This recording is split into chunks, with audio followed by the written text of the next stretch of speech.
Dad, Yeah. I know I like to surprise you. Today, I've surprised you with a GM invoice. We're going to break it down for the No, folks. you didn't surprise me with that. First, you surprised me with your new hairdo.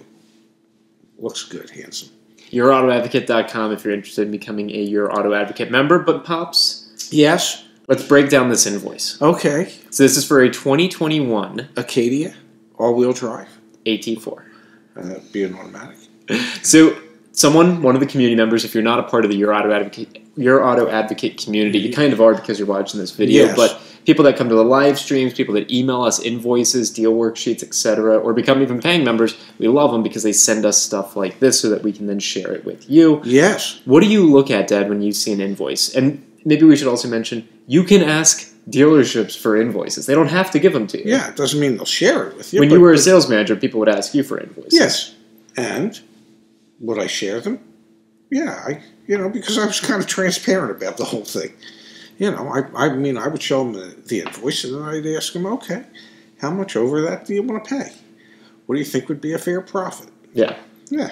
All right, so let's break down the GM invoice here. Okay, so this is a GM Acadia all-wheel drive invoice.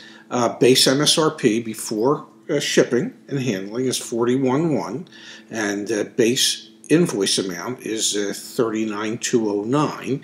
So right off the bat, there's $1,900 margin built into the base MSRP. Yep.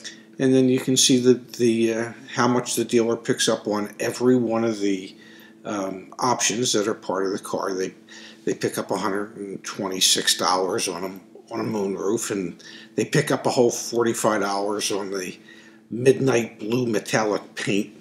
But then there's the jet black perforated leather appointed seating. Yes. Gotcha. And if I ever get appointed to anything, I want it to be jet black leather perforated appointed seating. So obviously on the invoice you can see the distinction Yes. between So what the it'll dealer show you pays. what the markup is on every item. The other things that it'll show you on the invoice is the floor plan bank for this particular car is through Ally. Yeah, you see that there. Yes. Okay.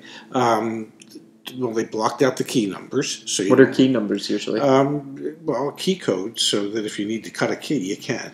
How interesting. Yeah, for when the customer loses their key. But, keys are different now because they're more electronic than anything. And it gives you, as you get further down, you'll see employee pricing, you'll see supplier pricing. The employee pricing is on this particular vehicle that has a total, if you scroll all the way down, the total MSRP is $46,235, and if you scroll back up, the employee pricing is $42,578. If you happen to work for a supplier for GM, your pricing would be $44,289.80. You don't have to argue. You don't have to fight. Yep. That's the price you get. And then employee incentive and supplier incentive. So I guess that's the money that the dealer gets, perhaps, or I'm not exactly 100% sure. EMPINC and SUPINC, you're not 100% sure, but they're employee incentives. Well, yeah, incentives. one has to do with this, so maybe that's how much below invoice or whatever. I'm not sure. And then when you get down, there should be holdback on here somewhere. Holdback is $1,351. Advertising is $225. And then the floor plan assistance is $563. And that's all kind of under the line or hidden profit. Yes. And so the total invoice amount for the dealer is $44,778, which is... And they even show you, it says, remember, total less holdback and approximate wholesale finance credit, and then they have $42,000. Yeah, because that's probably the same as the employee pricing, or pretty darn close. Yep. Pretty darn close. About $100 more. Yeah. So that gives you a breakdown of what the dealer pays for it, and you can see that when you look at it and you say to yourself, "Oh my God, there's really not a lot of margin built into the car." $46,235 against $44,700. And the dealer paid $44,700. So what is that? Yeah. $1,500? No, it's more than that. 2,000 would take you up to 40. Yeah, so $1,500. So you look at an invoice on its face value. Oh, there's $1,500 in profit for the dealership, except for the other $2,000 in profit between holdback advertising and floor plan assistance. So when we talk about, we've done so many videos talking about new car incentives that the franchise dealerships get. Like that's one way, big time, and why at the end of the month it makes sense to buy a car, because there's a lot of money being made that way. Yes. And also, obviously, if you just buy a vehicle at MSRP, there's the $1,500 on this GM, but then there's another $2,000 that's that they're getting. Yes, that they're getting. So if you were to be in the process of buying a car, Dad, someone hands us, a sales manager hands us over to, or a salesperson begrudgingly gives it to you. What's your objective? What most sales managers would do is they'd say, well, as you can see, we pay $44,778 for it. How much over that did you want to give us? Less the factory incentives that whatever we have available to you. And, a customer might say $500. They might say $1,000.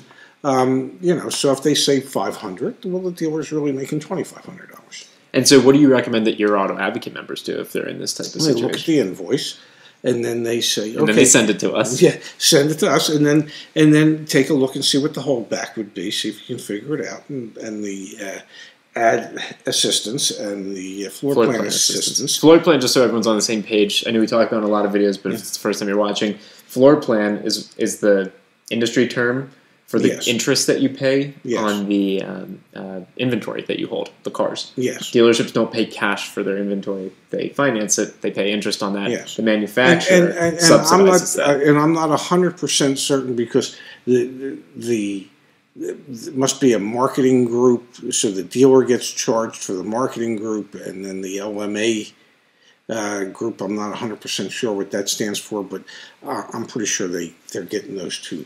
The 1351, the 225, and the 563. I think that's all coming back. Yes, I do believe. Yeah. Yeah. And not every invoice has that information on it. No. So sometimes you'll be working on a deal that doesn't. Yes. Anything else on here that stands out to you? Not really. It's pretty straightforward. Wow. You've looked at a lot of invoices in your career. For me, it's pretty straightforward. Someone who's never seen an invoice before is going to watch this and be like, I got no clue what's going on. There's a lot of numbers there. There really are a lot of numbers. Yeah, there are. The key code thing, man. I never knew about the key code. That's kind of interesting. Yes. Yeah, well, you stick around. You can learn some stuff moving forward. If you have an invoice, email it to us. Yes, please. Let's use put it into our repository. Hello, HELL. Oh. At yourautoadvocate.com. Send us your invoices. We'll do videos. We'll share them with the community. It's the best thing we can do. Yes. I'm so thrilled that you just snuck another one on me. Yeah. Well, thanks, Pops. Yeah.